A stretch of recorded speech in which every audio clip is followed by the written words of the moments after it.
জয় মা। আগামী 12ই এপ্রিল আমি উপস্থিত থাকছি সতীপীঠ কামাখ্যায়। এই 12ই এপ্রিল আমি ভক্ত শিষ্যের মঙ্গল কামনার্থে মহামৃত্যুঞ্জয় এবং দক্ষিণা কালিকা প্রয়োগ পূজা সম্পন্ন করব। তার পাশাপাশি শক্তি গণপতির বিশেষ পূজা অর্চন হবে এই 12ই এপ্রিল।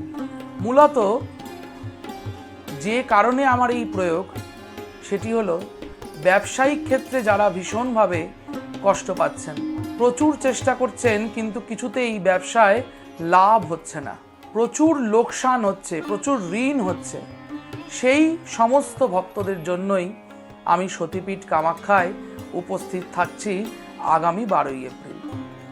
সমস্ত ভক্তরা এই 12ই এপ্রিল অবশ্যই আপনারা এই প্রয়োগবিধি সম্পন্ন করুন। মা কামাখ্যার আশীর্বাদে আপনাদের সকলের সর্বাঙ্গীন কল্যাণ হোক। জয় মা।